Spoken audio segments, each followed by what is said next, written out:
Business Live. I'm Mark Croskery. In BL tonight, we're going to get it kicked off and rolling. Kingston Properties here, coming out with a delayed announcement about their 2020. This is their annual report, not their financials, but the annual report. Kingston Properties, property company listed on the JSE, and lots of big deals recently with Victoria Mutual, bringing in a couple billion of Jamaican dollars. What they're saying here is that their 2020 annual report is going to be delayed due to remote work measures as a result of the pandemic COVID-19.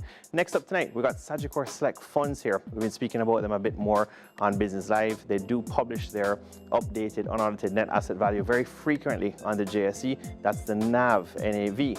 Now, Sagicor Select, this is as of April 16th, 2021.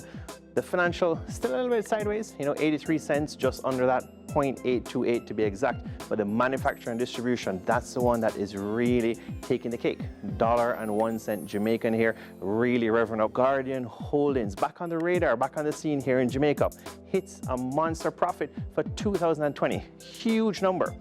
The point is that, the relisting coming along, done deal there more or less. And they are now listed on the JSE private market. That was a whole re-entry into the Jamaica market in terms of the capital markets branding. So there was our recent instruments listed on the private market, some bonds there, a lot of money. Now on the financials, the annual report, the abridged financial statements, all on the stock exchange. So that's great news, good news to see that with expanding capital markets.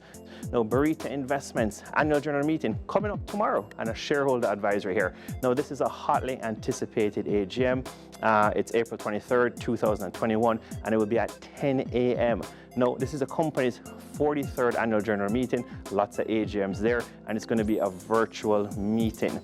Last up tonight, overseas markets, US markets, Dow Jones still doing very well. We're going to talk about now American Airlines and Southwest reporting similar to Delta, strong bookings and forward bookings, and just great news for potentially the tourism industry worldwide, but of course in Jamaica. So the companies are saying uptick in bookings, and just you can see the whole tone is changing, slightly more positive and positive as the airlines, the cruise industry, but more so the airlines come out with these announcements. So American Air still posting a quarterly loss, but the bottom line is it plans to fly only 25% less year over year. Delta had said to say like 15%.